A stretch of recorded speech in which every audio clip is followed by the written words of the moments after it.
Our next speaker is Ian Billick, who is the executive director of the Rocky Mountain Biological Laboratory. You have his resume, and I think probably the easiest way to introduce him is to say, as I've said several times already, that Ian is going to help us see around corners.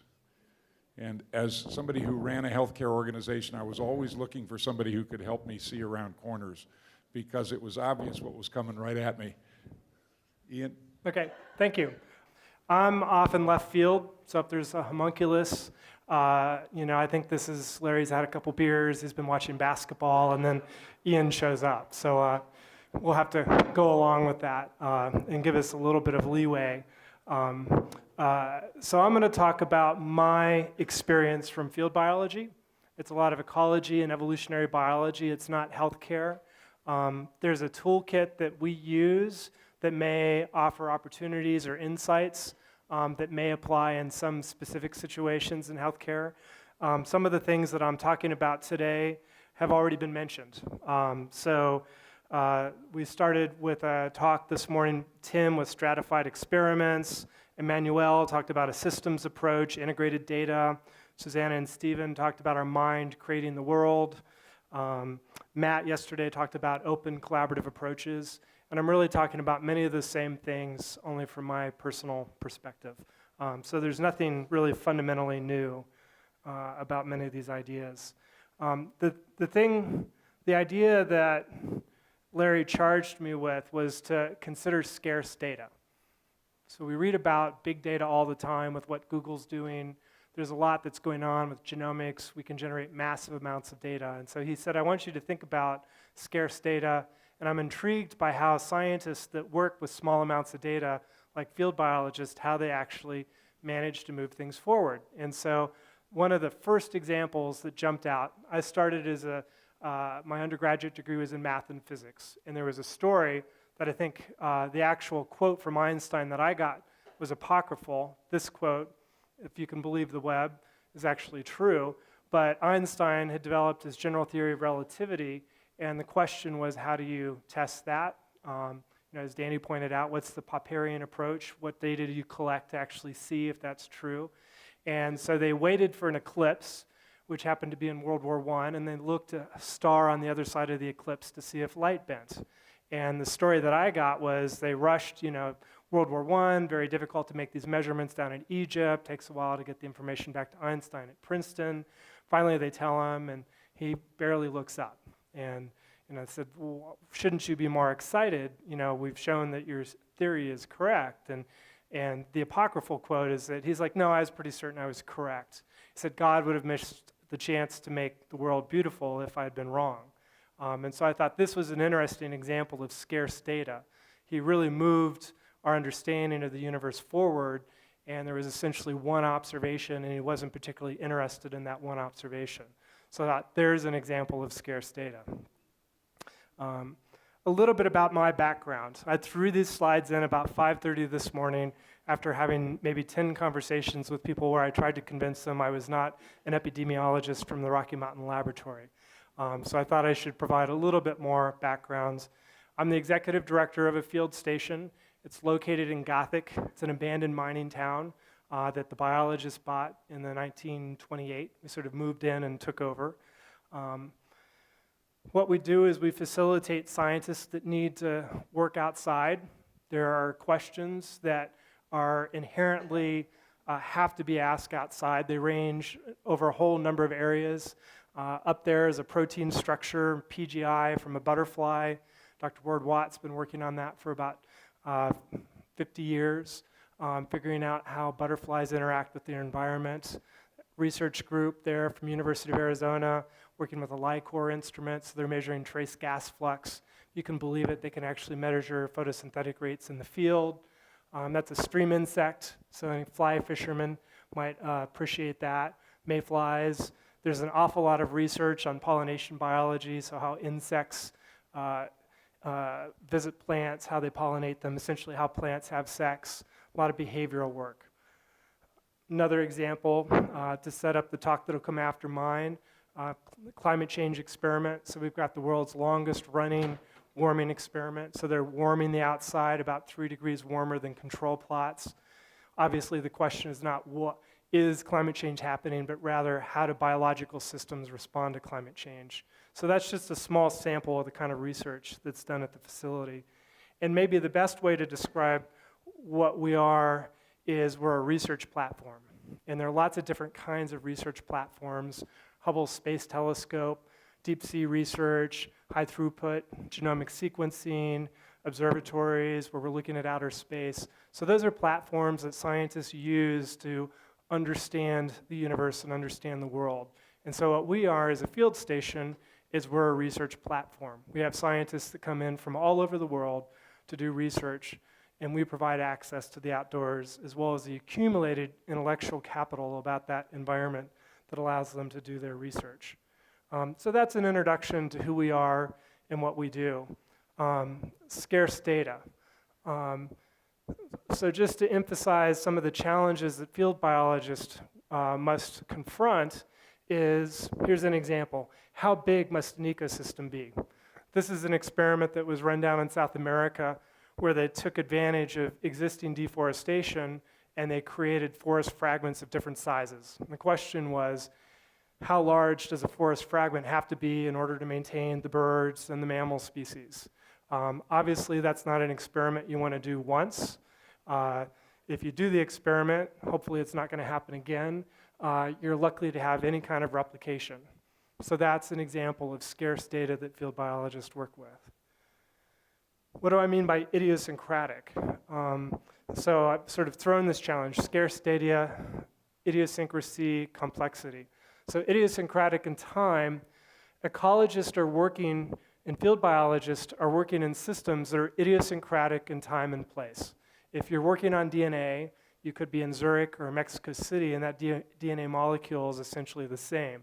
There's variability associated with individuals, but the structure there is largely conserved. Whereas field biologists are working in systems which are... Is that any better? Yeah, a little static. Okay, so just let me know if it gets worse again. So field biologists are working in systems which are idiosyncratic in time. And this is a photo of our location out in Gothic, Colorado. It's pretty much the same date, several weeks from now. And in 1 year, we were under snow. A couple years later, same time of year, we're up and running. The ecosystem is greened up. So these ecosystems that scientists study are idiosyncratic in time.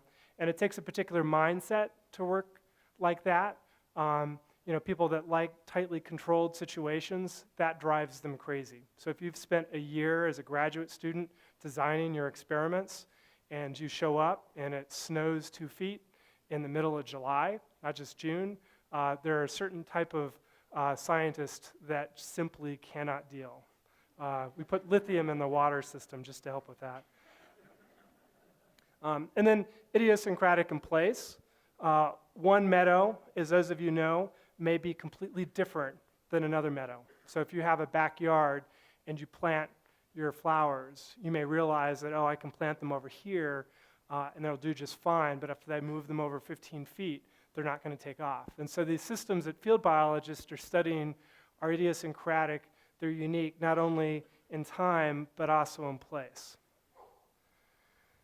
Okay, so we've got scarce data, we've got idiosyncratic systems, and there are also complex systems. And on your left, skier's left, as we say in Crested Butte, what we see up there is an ecosystem.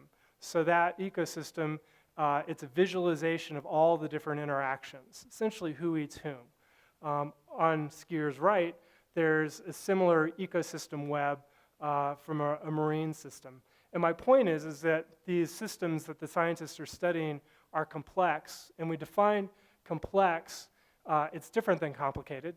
Complicated is something that's hard to figure out. Complicated is my desk. My desk is a mess. It's complicated. Complex is that there are lots of parts, right? And those are interacting parts. And so that makes it much more difficult because if you interrupt one of those parts, you get dynamical feedbacks. just to give an example of some of the richness of that complexity, I had a graduate student that I was co-advising at Vanderbilt University who was working on this system, and I've always been interested in mutualisms, levels of organization, whether people cooperate or not. I pointed out my step into a role of an administrator. I'm doing essentially the same thing, trying to figure out the conditions under which people cooperate or decide not to cooperate. And this system at the top left, what you're looking at, is an ant that's tending an aphid, and it's a mutualism. So the aphid essentially poops, the ant is thrilled because the ant considers that food, and in return, the ant provides protection to the aphid. There are wasps which parasitize those aphids. And if you're old enough to have appreciated the movie Alien, where these astronauts go out and there's something that runs around and lays the egg inside the body, and then they're eaten out from the inside before the alien emerges out of the stomach of the poor astronaut. That's essentially what goes on, is that those wasps are parasitoids that are laying their eggs inside. Okay, so we got a complex system, but we're going to make it even a little bit more complicated because there's another way that the aphid is protected from the parasitoid. There is a bacteria which can or sometimes infects the aphid, and that bacteria, when it's infected by a phage, the phage introduces a gene cartridge that produces a toxin that confers resistance to the parasitoid development. So that's just an example. If you're out walking in a meadow, you would probably not even see the aphid and the ant, much less the bacteria and the phage. You would see lots of other things, but there are all of these interactions that are going on in that meadow. Very complex systems. And there's also complexity in terms of levels of organization. So field biologists are necessarily working across lots of levels of organization, as are people in the healthcare industry. So they're interested in DNA. Ecological genomics right now is just exploding. Protein structure, so that's an actual protein structure that was resolved from the butterfly that I mentioned. Cells, people are working on organisms, and they're working on ecosystems. So scientists who are working in the field are working with scarce data. They're working in systems that are idiosyncratic in time and place, and they're working in very complex systems. These are some of the scientists that have worked out at RMBL, and this is just a small subsample. So we have scientists that come from all over the world to use us as a research platform. Paul Ehrlich, who wrote The Human Population Bomb, has been working out there since 1961. John Holdren, who's the current National Science Advisor for the President, taught and worked out there for a number of years. Michael Soleil is up there. Michael started the discipline of conservation biology. Good friend of mine, Aaron Soleil, his son would introduce himself as the brother of conservation biology. These scientists, despite the challenges that they're faced with, would put out wonderful, just amazing richness of scientific insights. And that's really what sort of captured my interest. So here's a study they did, sexually transmitted disease of the plant world. So that plant produces white flowers. It's a mustard, but that's a fungus that's infected it. And the fungus changes the way that plants have sex, because many of you may not have realized when you're watching plant sex, is insects come in to pollinate them. And so what happens is that the fungus hijacks that system. It converts what the plant does to make it more attractive to flies, which typically don't visit the white flowers. And those flies come in, and they move the fungus to the next plant.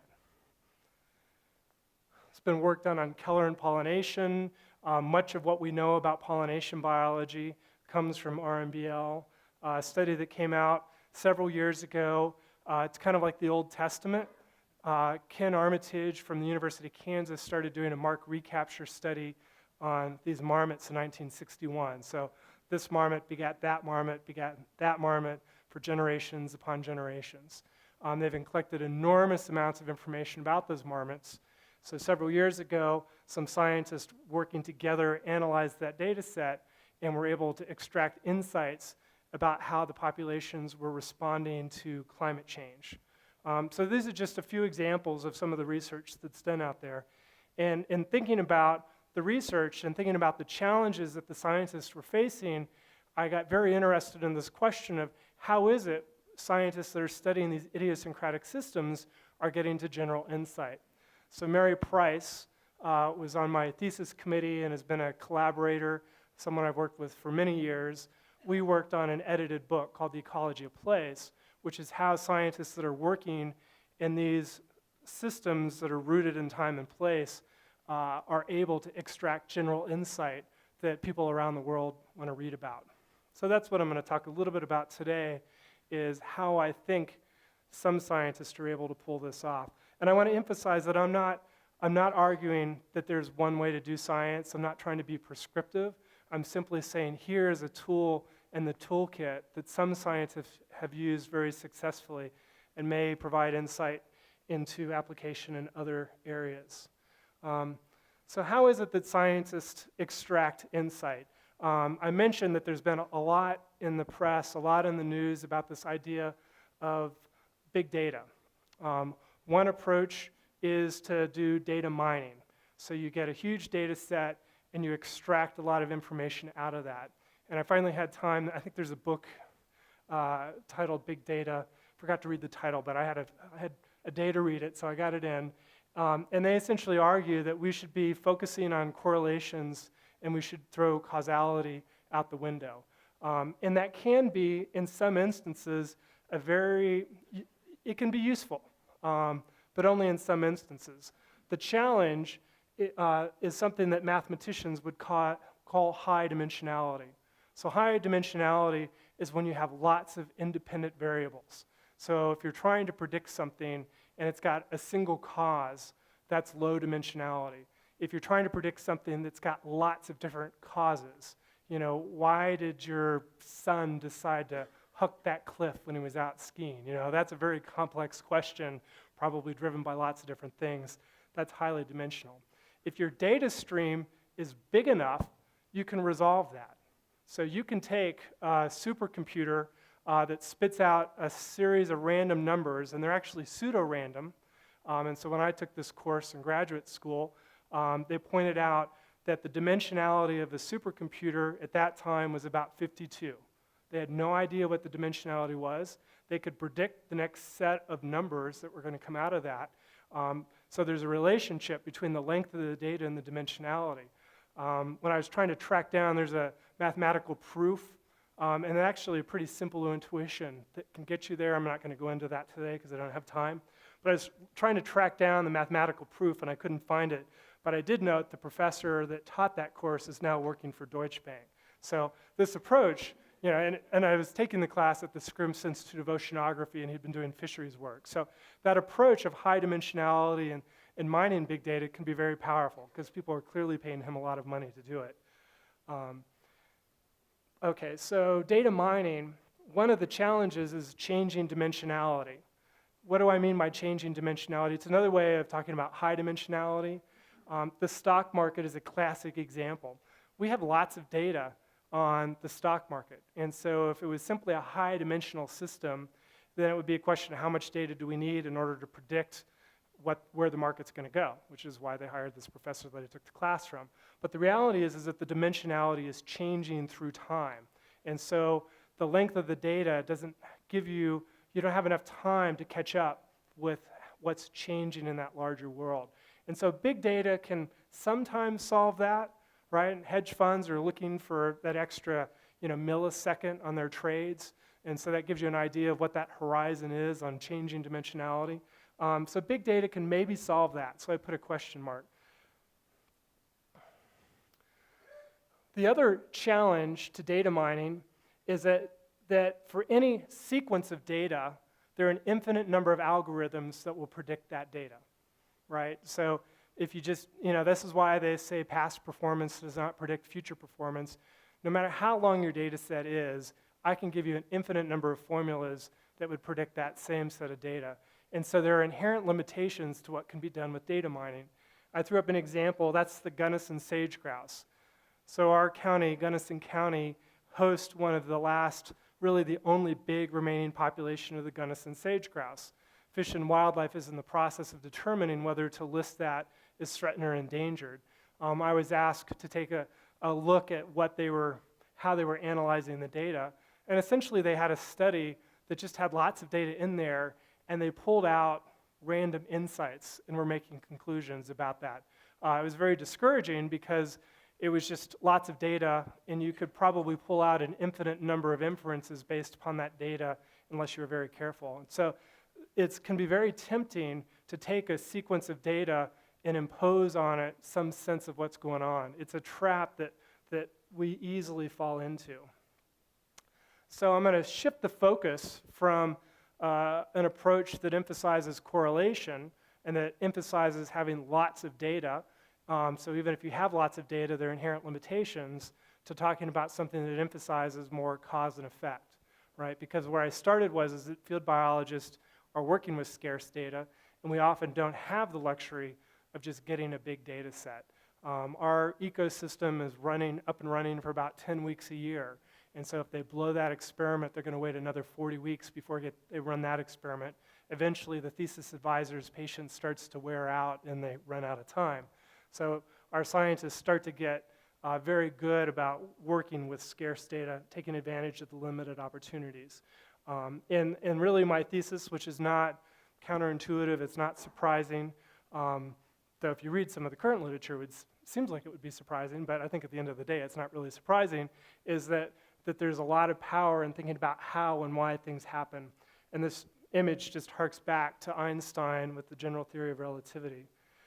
And I'm going to walk you through an example of some research that was done at RMBL, the Rocky Mountain Biological Lab, that provided some insight.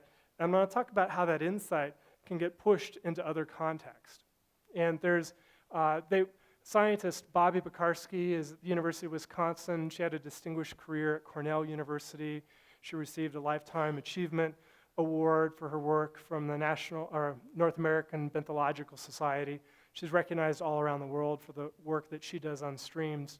She would hate that. She doesn't like the idea of fear, because she said insects don't feel fear.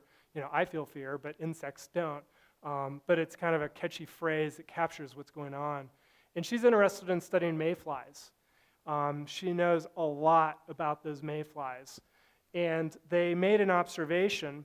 There are a number of streams out around the facility. And in some of the streams, there are trout. In other streams, they lack trout. And the mayflies that were seen in those streams with trout looked very different than ones without. And they started developing hypotheses about what could be driving that. They followed it up with an experiment kind of washed out here down at the bottom, and Larry the fish, the trout, I think it was Larry, that's what they named it, would sit in that, and they would feed it down to half of those artificial ponds. And so they were able to run an experiment to replicate what was going on.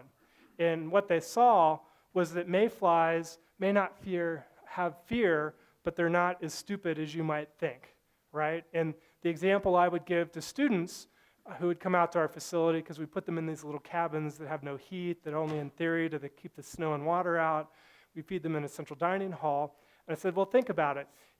If the bear is out, which occasionally the bear is out, particularly in August, you're going to forage very differently, right? You know those chocolate chip cookies are sitting there in the dining hall, but your cabin is 300-400 feet away and it's very dark. We don't have any street lamps out there. Simply knowing that the bear is out there changes the willingness of the students to make that mad dash for the cookies. And that's what's going on with the mayflies, because the mayflies change when they forage. Fish are visual predators. They strike when they see something. The mayflies start feeding at dusk and dawn when the fish can't see them. It's also true that the mayflies would emerge from the streams faster, right? So one of the ways to avoid predation is to get away from the predator. And so they spend less time in a stage where they're vulnerable. And probably the most fascinating thing that they did was that they're able to quantify how much biomass in stream insects and mayflies that the fish removed from the streams. And they were able to quantify the amount of biomass that disappears from those streams because of the behavioral response, because of the reduced feeding, the fact that they're getting out of the streams sooner and at smaller sizes. And the fear response actually caused more insect biomass to disappear from those streams than the actual act of consumption. And so there's this general insight that fear is much more important in structured environments than the actual act of consumption. So that's something it's idiosyncratic. She did it in those streams. She did it at a particular point in time, but we can take that idea and we can push it into other contexts. Context that I'm going to push it into is the reintroduction of wolves in Yellowstone. We don't have 12 Yellowstones, unfortunately, half of which were reintroducing wolves and half of which serve as our controls. But when they reintroduced the wolves, they saw very dramatic impacts on that ecosystem. So the elk are also maybe not as dumb as they seem to be, and they would not forage along the margins of the trees. They would forage out in the open. There were a bunch of other behavioral changes. And Yellowstone started to change in very dramatic ways. Trees started to come back, vegetation was different, mediated by these changes in the herbivores. And so simply the act of reintroducing the wolves had dramatic impacts on those ecosystems. So again, the idea is that fear structures systems in ways that were difficult for us to appreciate. I mean, the act of being eaten is a very flashy thing. We pay a lot of attention. You know, we sit there on the couch late at night, we see the grizzly bear run after the elk, and it's really, you know, maybe cool in a really grisly, visceral sort of way, you know, if you're willing to admit that. But at the end of the day, it's not so important the number of elk that are being eaten, but the behavioral changes in response to the fact that they might be eaten. So Dan Bloomstein, who is a faculty member at UCLA and picked up on the marmot work, works a lot on behavior and a lot on fear, and he ended up doing a little bit of consulting with the Department of Homeland Security, and you can push this concept into our understanding of what's going on with terrorism. And terrorism, it's a terrible thing. The loss of life that's associated with it is a terrible thing. But to understand what's going on with terrorism, we need to understand what terrorism are doing is they're exploiting the fear response. And so this idea that Bobby Pekarsky developed working in these specific streams, and it wasn't just her. There are a lot of people that developed the theory of the fear of ecology, ecology of fear, working on a specific idiosyncratic system can yield conceptual insight and a conceptual framework that you can push into multiple contexts. And that's something that you could not get from mining data, right? So no matter how much data I gave you on mayflies, right? If you thought I was crazy and I studied those mayflies, you know, we solved the aging problem and I did this for 1,000 years, I could never collect enough data that would allow us, simply on the basis of that data, to start talking about wolves or terrorism. So Mary Price and I, in our book, In the Ecology of Place, we try to develop a general framework for what's going on. And this is the way I thought I would help visualize it today. Often, the way that ecologists, and I don't know much about health science, so I'm going to talk about what I know. And so all of the fallacies and the shortcomings are about all of my friends and people that I drink gin and tonics with, and so I'm comfortable, you know, and I think by now they're probably comfortable with me taking pot shots at them. So I don't mean to intend that I'm making criticisms of what people in other sciences do, because I don't really know how other scientists work. But what I see in ecology and evolutionary biology is that middle box is missing. When you read the literature and you talk about what you're doing, people will talk about, and this I think really goes back to insecurity and Karl Popper, right? So the idea that you have a general theory that you need to falsify with data, right? And if you're doing really great work and you want to publish in Nature and Science, you need to be talking about general principles. And what happens is we make this middle part, which is the actual system that we're studying, disappear. In reality, the way these scientists are working, and many of them know that they're doing this and have been very clear about it, what they're doing is they're collecting data that informs our understanding of an idiosyncratic system. So Bobby was really trying to figure out what's going on with the mayflies. Like if you sit down and talk with her over a gin and tonic, it's mayfly all the time, 24/7. And if you really want to delve down, talk with Dan Bloomstein about marmots, because he is just over the top on marmots, right? So what they're doing is that they're in love with these systems that they're studying, and they're collecting data to build an understanding of idiosyncratic and complex system. And when they do that, and they understand that system well enough, they develop general insights that inform general theory. So we have evolution, or how the brain works. We have a particular system that's being studied. They're building a complex understanding of, and then we have the data that they're actually collecting. So I would argue that we're modeling complexity. We're modeling complex systems. Drosophila, we talk about Drosophila being a model organism. We collect lots of information, and it's not because scientists love to drive Republicans mad about, the sex lives of Drosophila. It's because it's actually a very powerful approach. By understanding that single system well enough, it's a launching pad into general understanding. The human body, the brain, these are all complex systems. And if we're really going to make progress on difficult questions, we have to be able to put the parts together in order to understand what emerges out of the whole and out of the complexity. So modeling idiosyncrasy, we're talking about systems that exist in time and place.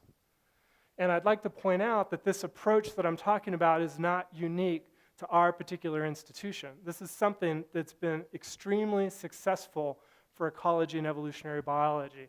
And to give you just a few examples, the Galapagos Island, for anybody who thinks about evolution, Charles Darwin extracted a lot of his insights about evolution from the finches.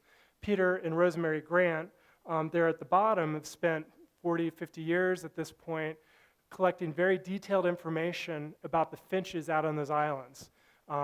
Their work is fundamental to our understanding of evolution, fundamental to our understanding of population biology, hybridization, highly recognized scientists. And it's really been driven by their intense study of that particular location and those birds on those islands. Bob Payne, University of Washington, has worked on Tatoosh Island. Series of collaborators, many of them very well known on their own right, have gone on from being his graduate students and postdocs. There are multiple lineages of scientists that have emerged from his lab. And most or all of them have worked on this small remote island off of Washington. And they've generated key insights on keystone species, spatial ecology, food webs, and that scientific productivity and those general insights have really, at the end of the day, been generated by this really deep and interesting understanding of what's going on with these islands. So this approach is something that we see replicated over and over again. It doesn't define ecology and evolutionary biology. There's a lot of great research that doesn't take this approach. So just a reminder that I'm not trying to prescribe how people do things, but rather I'm simply calling out an approach that has been very successful in many instances. So we have a general theory, idiosyncratic and complex system, and we have data that we collect. And in my analysis, this is what allows field scientists who are working with scarce data in systems that are highly, high dimensionality, changing dimensionality, to get general insight. And one of the things that I want to emphasize, and I'll come back to this, is that those arrows up there are bidirectional, right? And there's a lot in that bidirectionality. So when we think about management, if we're trying to decide whether we should list the grouse as threatened or endangered, we use concepts, or we hope that we use concepts, from general theory to inform the management about that particular idiosyncratic system. That, I think, is generally pretty well understood. It's like we've got a specific problem, right? In healthcare, you've got an individual that you're trying to treat, you understand how cancer works, you make your management decision. Same thing with making decisions about resources. You have your general understanding, you try to apply it in a specific instance. What I'm arguing, and what my thesis is that that relationship between the individual specific system and general understanding is bidirectional, and that understanding the specific instance can provide insight into general theory. So modeling idiosyncrasy, people, right? So this is a forum on healthcare, and so I have to sort of take my leap of faith to talk about something about which I know nothing. And so as I thought about, here's a toolkit that I'm describing, are there opportunities to push these ideas into other domains? And certainly there are, right? I mean, the parallels are right there. We have a general theory about how the brain or the body works. We have specific individuals, and we have data that we collect about those individuals. The other way that I'm going to push this analogy is I'm going to refer to concepts that we've been reading about and people have been referring to, that 10% of our cells are human. I'm at least the third, fourth, or fifth person over the 2 days to bring up this fact. Much of our genetic diversity is bacterial viral. right? The best way to think of your body, I think, is as a coral reef. So what a human is it's a superstructure that's embedded with viruses and bacteria. So we have most of the biomass, but that's about a lot of what we provide. The genetics, the cells, a lot of that's coming from the organisms that live within us. So so our bodies are in fact ecosystems. And there's a study that came out recently that, when I was putting this talk together, it's like, oh, this sort of captures what's going on. There's been a lot of press about the fact that whether you get heart disease from eating red meat, and I'm a big fan of red meat because I live in Gunnison County and my friends like to hunt and fish and all that, so it's something I pay attention to. Whether you get heart disease in response to that depends upon your gut flora, right? So it's an idiosyncratic response. Now there's a continuum there because there are some systems which are completely generalizable, and there are other systems which are completely idiosyncratic, and this sits on the continuum in between. But what it points out is that how people respond to environmental stressors like red meat is mediated in part by circumstances that are specific to that individual. And I pulled up this quote, and it may take even longer to persuade doctors to think like ecologists. So the idea is that if we're really thinking of our bodies as ecosystems, we need to push that thinking of ecology into what's going on with their body. Now, I'm a skeptic, and so they put much more faith in ecologists than I give an ecologist, and maybe that's because I hang out with them too much, and you're always more self-aware of sort of the shortcomings of people that you know well. So what I thought I would do is talk about how I wish that ecologists would think, right? So if the medical industry is starting to develop ecology envy, which I can't really see that they would be doing, but at least there was an author that sort of suggested he was going down that path. I thought, well, maybe we should at least talk about how I think ecologists should work. And so one of the things that I think ecologists need to do is we need to invest in idiosyncratic and complex systems. We need to be willing to build platforms. So just like the community has invested in Drosophila and Arabidopsis, we need to be willing to invest in non-sexy basic information about these ecosystems. The National Science Foundation is not going to fund understanding of herbivory in Gunnison County. It's just not a subject that gets anybody excited. But if you don't understand how elk are eating plants as herbivores, there are a lot of really important questions that we can't ask. And so if we're really going to see progress in ecology, we need to invest in the non-sexy stuff and building that platform. The other phrase, and this is a straw man, is it's not just the size of your data set, it's how you use it, but it's rich data, not just big data. And what I mean by that is the ability to integrate lots of types of information. And several speakers have already made this point. So for us to make progress, we need the ability to incorporate lots of different data streams. We have weather stations that are out there. We know more than almost anybody except Dan Bloomstein would ever want to know about marmots. We know David Inouye has been studying when plants flower for over 40 years, so he's got over 1 million observations. Yeah, stunning, over 1 million observations. This is not like a sensor that's sitting there collecting it. These are people that go out there and they shout out the number and someone records it in their data book, and then they go back to the computer lab and someone else shouts it out and they type it into their Excel file. He's got over 1 million of those observations about when plants flower. So there's lots of different types of data, and the success is going to come from pulling those different data streams together for insights. The other thing that it's kind of, I've been thinking a lot about Bayesian statistics. And there's this is a topic that we could spend more time than I think any of you would want to spend on it. But the idea behind Bayesian statistics is that you have the ability to integrate lots of different types of information and to build a conceptual model of the system. A lot of the ecologists and field biologists, there's sort of this, I think it's sort of the abused child syndrome. Back in the 50s and 60s, a lot of ecologists were being dismissed as being stamp collectors.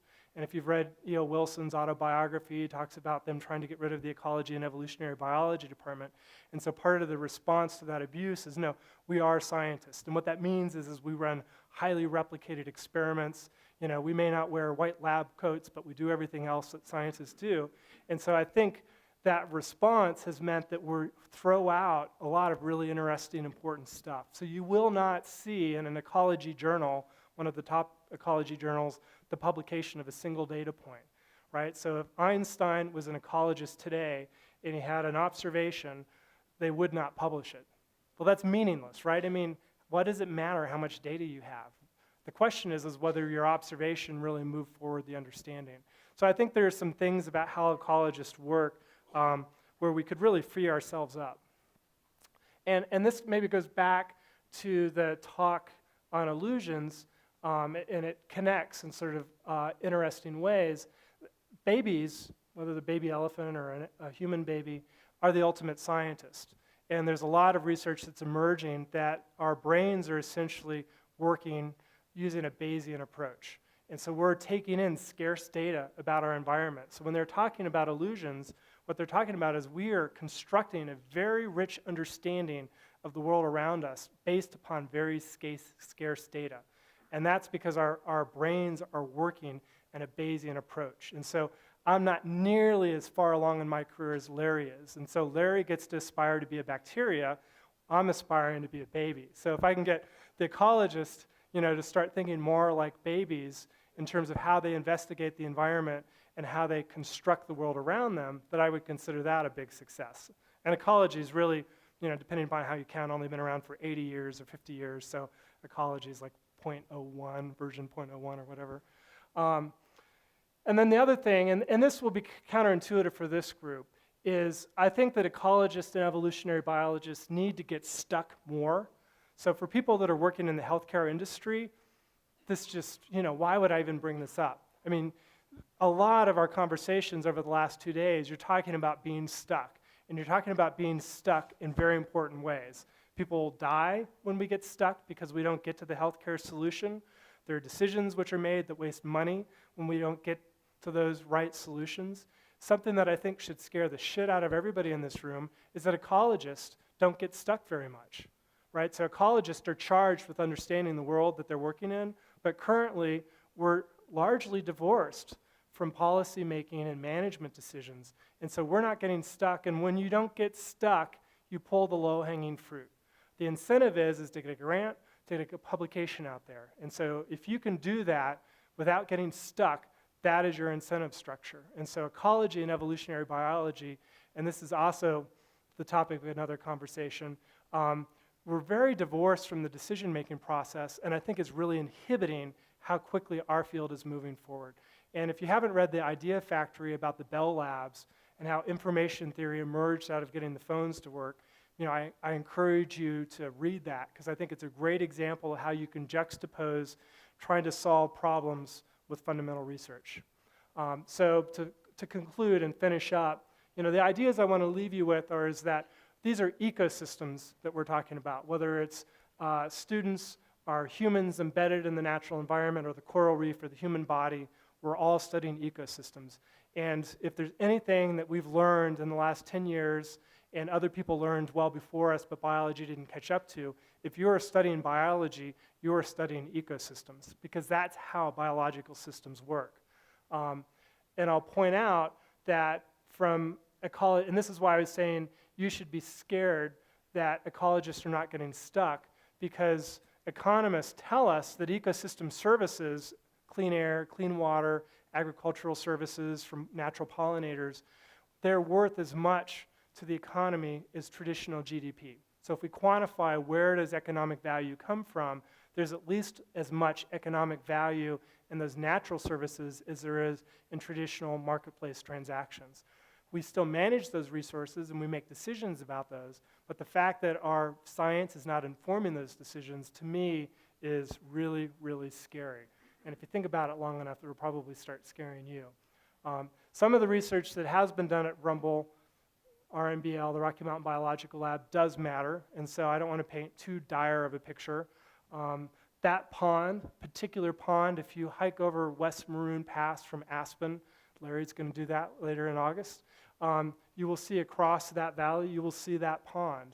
And research that was done on that pond led to the realization that a power plant down in the Four Corners area was putting out pollutants and adding acidity. And so Tim Wirth was on our board of trustees at the time, former senator from Colorado, currently the head of the UN Foundation. So when they revised the Clean Air Act, they included provisions to reduce emissions in the western US. Theo Colburn, another quick example, she really got her start working out at our facility, thinking about pollutants that are in water, healthcare impacts. You know, a lot of our communities are in places that have been mined. There are metals and stuff going through that. And so she pulled together a bunch of scientists that got interested in this issue of what's happening with those chemicals. And it turns out that they're estrogen mimics, and they can have big impacts on the development of fetuses. So those are just a couple examples of how research in the field can have impacts on the quality of our lives. And I'll end with an invitation that I've already made to several people in the room. This is our facility. Come out and visit us. Take a tour. So thank you.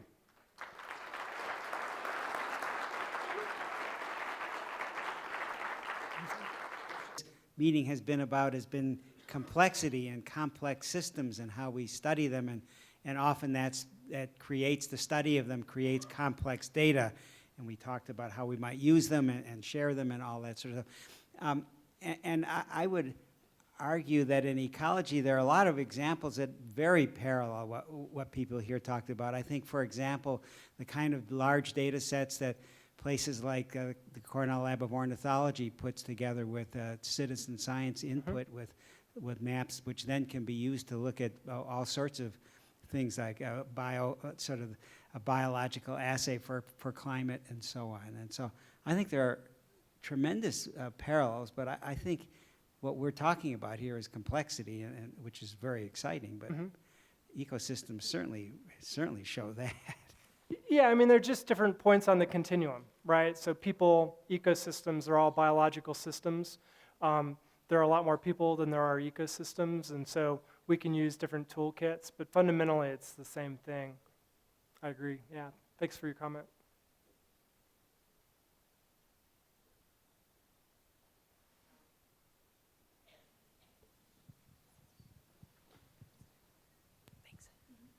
So this isn't necessarily related to healthcare per se, but I think that one can relate to the other, and that is, how do you, in your studies, in your programs, how are you making your science accessible to the layman and to people who don't necessarily have any kind of degrees, but they have a major interest in ecology programs? How are you getting people to have buy-in to understanding the systems and participation and that sort of thing? Because I think that with both, whether you're talking about ecology or whether you're talking about healthcare, there does seem to be still an inaccessibility to mainstream population.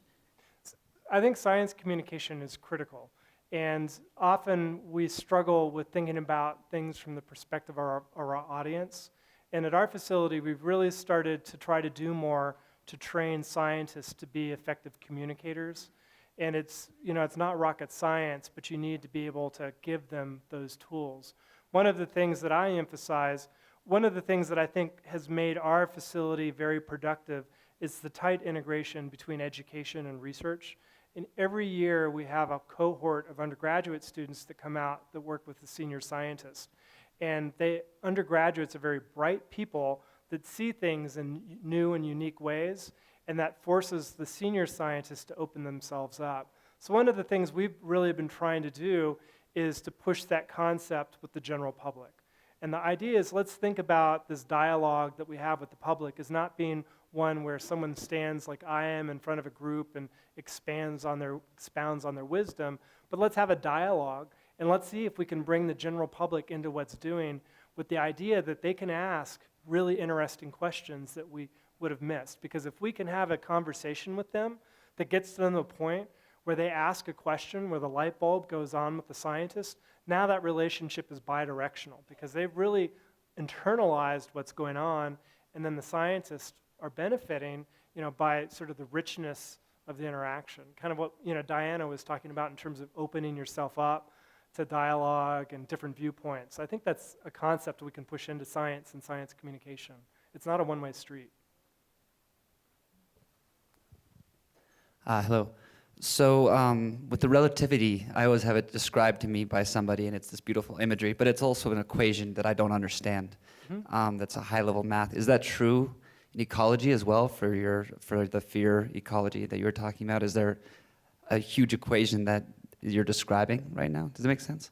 So there are a number of ecologists which are very mathematical. So I have a background in math and physics, and that's not a unique thing. We have a number of physics refugees, so people that have decided for whatever reason that they'd rather do ecology than physics.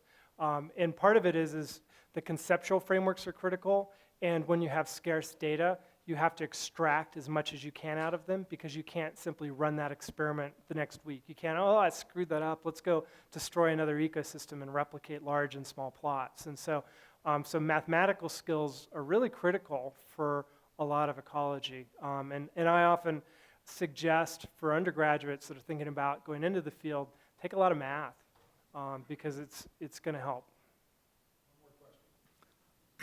More of, I guess, a philosophical question. I'm intrigued by how complex systems can arise out of fairly simple rules, like the whole universe is a complex system that in physicists there's simple ways that subatomic particles and the gravity come together to give rise to the whole diversity of the universe. Are there simple rules for your systems that span all of your complex and give rise to the complexity? It seems like the flies and the elks are doing the same thing with predators around. Is anyone in your group or your field trying to put together these common, simple rules that could even apply to humans and other systems? Yeah, so James Brown, not the R&B singer or the singer, but a very well-known ecologist at University of New Mexico, has really been working on underlying mathematical theory that grabs a lot. It's a little controversial. There's a lot of research that uses mathematical principles. So Brian Enquist, his group was doing the LICOR work that I showed early on. They take a fractal approach to understanding a lot of phenomena. There's a lot of scaling. There's a book that I recommend a lot called Major Transitions in Evolution by John Maynard Smith and one of his collaborators. And it talks about the emergence of levels of organization. And so when we think about ecosystems and biological systems, this idea about cooperation, often historically we've focused on predation and sort of negative interactions, but it turns out that there's a whole range of interactions from negative interactions to positive interactions, and how those things come together or don't is explaining a lot of what we see in these ecosystems and the microbiome in your guts and the predator-prey interactions that we see out there. So thank you for the Ian, time. thank you for very inviting me. much. Excellent.